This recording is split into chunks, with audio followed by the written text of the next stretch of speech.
दोस्तों, हमारी पृथ्वी फिलहाल तक यूनिवर्स में लाइफ का एकमात्र ठिकाना कही जाती है, पर हमारा यह ग्रह हर पल खतरों से घिरा हुआ रहता है। कुछ खतरे दूर अंतरिक्ष में छिपे हुए हैं और कुछ तो हम इंसानों ने खुद ही क्रिएट कर लिए हैं। और ऐसे में किसी दूसरे प्लेनेट पर ह्यूमन सिविलाइजेशन को ले जाने की बात आम हो चुकी है। एलोन मस्क जैसे फ्यूचरिस्ट आने वाले समय में हमारे पड़ोसी ग्रह यानी कि मार्स पर इंसानी बस्ती बसाने के सपने दिखा रहे हैं। अब अगर करंट टेक्नोलॉजी की बात करें तो मार्स ही वो एकमात्र प्लेनेट है जहां पर हम इंसान जाने की सोच सकते हैं।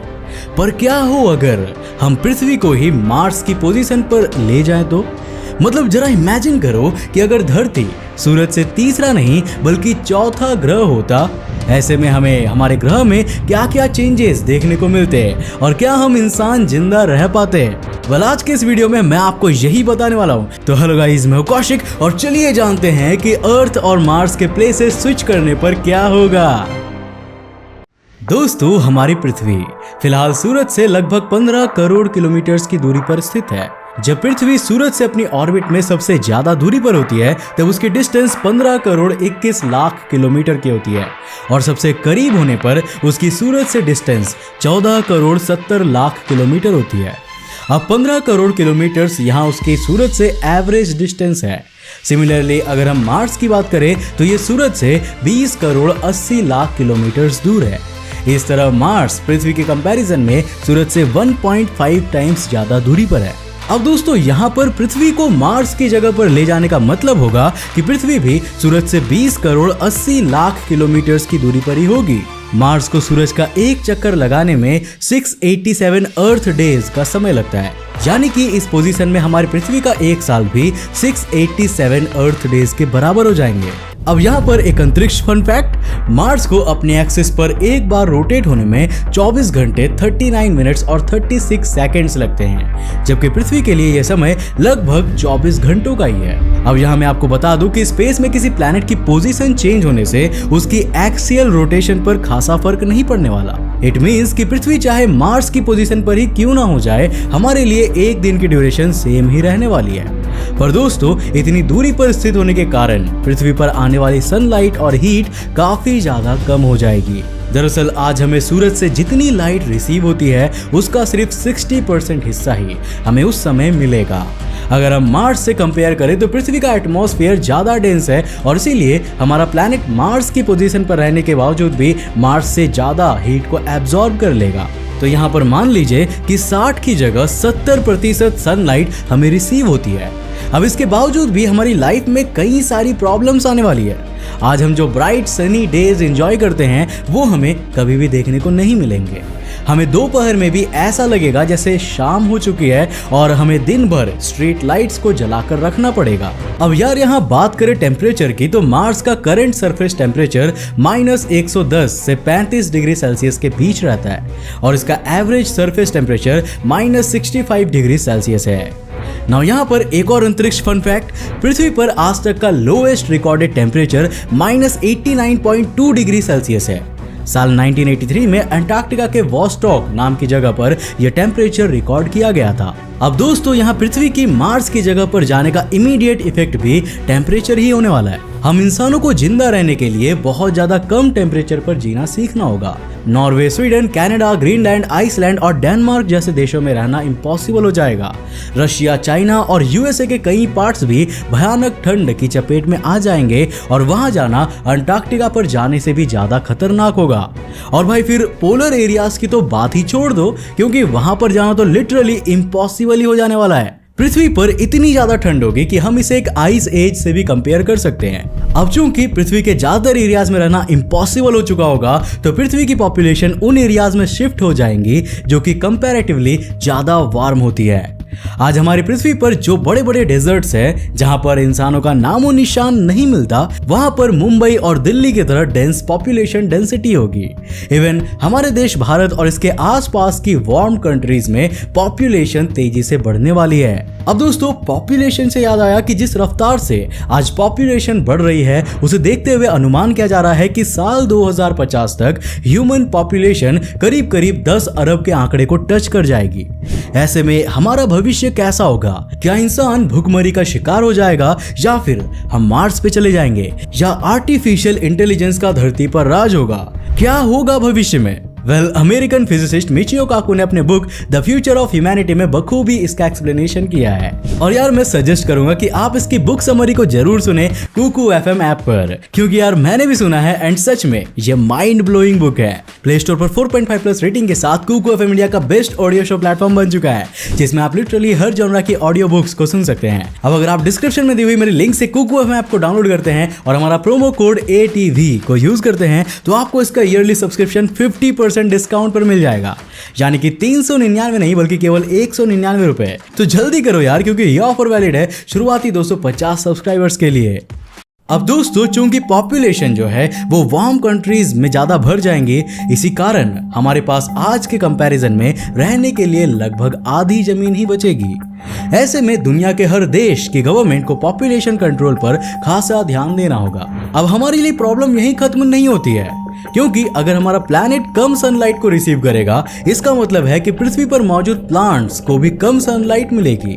प्लांट्स अपना फूड फोटोसिंथेसिस की प्रोसेस से बनाते हैं और ये प्रोसेस सनलाइट के बिना तो बिल्कुल भी पॉसिबल नहीं है। कम सनलाइट यानी कि फोटोसिंथेसिस की रेट भी डिक्रीज होगी और प्लांट्स की ग्रोथ भी कम हो जाएगी। अब ऐसे में हमारे पास पृथ्वी की आज की पॉपुलेशन को फीड करने के लिए पर्याप्त खाना नहीं होगा और पृथ्वी के कई एरियाज में फेमिन्स यानी कि अकाल आना आम हो जाएगा। अब प्रॉब्लम बस यहीं पर भी खत्म नहीं होती है, बल्कि जैसा कि आप जानते ही होंगे कि फोटोसिंथेसिस का बाई प्रोडक्ट ऑक्सीजन होता है कि नहीं? और यही तो पृथ्वी के ऑक्सीजन रिच एटमॉस्फेयर का रीजन है। अब फोटोसिंथेसिस की रेट डिक्रीज होने के कारण पृथ्वी पर ऑक्सीजन लेवल्स भी तेजी से डिक्रीज होने लगेंगे।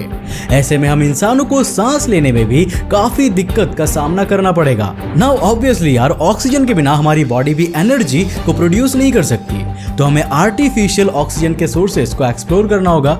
ऐसे में लोग जिन्हें रेस्पिरेटरी रिलेटेड प्रॉब्लम्स है, अनफॉर्चुनेटली वो ऐसी पृथ्वी पर तो नहीं जी पाएंगे, क्योंकि यार as you all know, evolution के प्रोसेस में the survival of the fittest होता है। पर यहाँ एक बात हमारे फायदे की भी होने वाली है, और वो ये कि जब पृथ्वी सूरज से कम हीट को रिसीव करेगी तो इसके साथ अल्ट्रा वायलेट रेज भी कम ही आएंगी।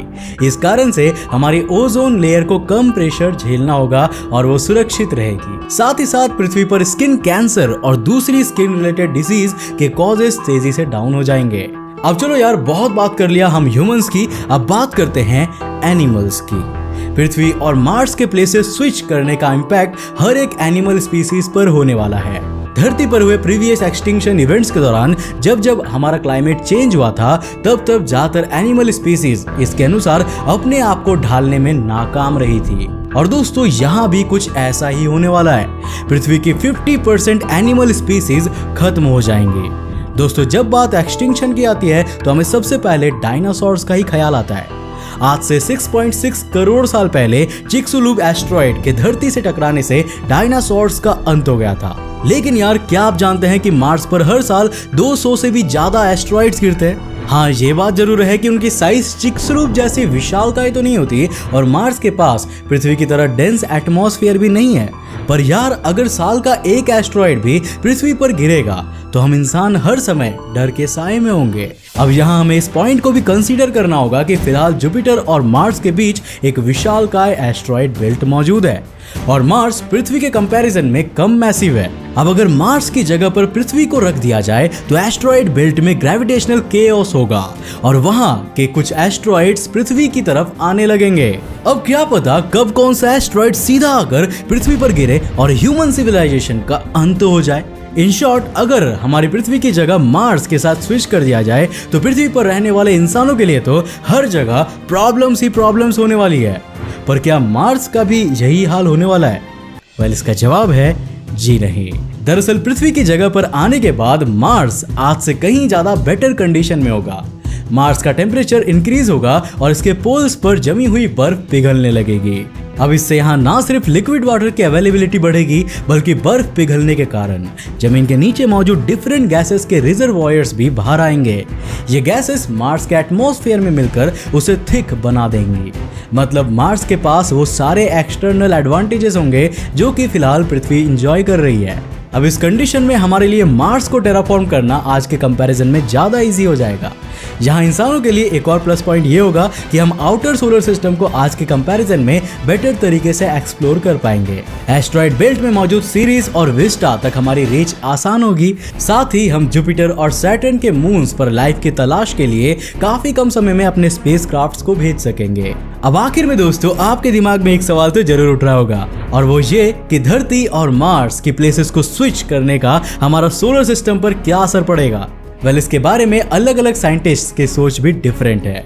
कुछ वैज्ञानिक मानते हैं कि इससे सोलर सिस्टम को कुछ भी फर्क नहीं पड़ने वाला, तो कुछ वैज्ञानिक इसको सोलर सिस्टम के डिस्ट्रक्शन से जोड़कर देखते हैं। जी हाँ दोस्तों, सोलर सिस्टम के इन दो छोटे छोटे प्लैनेट्स के स्विच हो जाने से तबाही मच सकती है। हमारा सोलर सिस्टम करीब 450 करोड़ साल पहले बना था। अब अर्ली सोलर सिस्टम में प्रोटो प्लैनेट्स के बीच में कोलिजन बहुत ही आम बात हुआ करती थी, और इन कोलिजन्स ने इतने सालों में हमारे सोलर सिस्टम को परफेक्ट बैलेंस कर दिया है, जहां पर हर एक चीज सूरज और अपने आसपास के ऑब्जेक्ट्स के साथ परफेक्टली बैलेंस्ड और ग्रेविटेशनली अलाइंड है।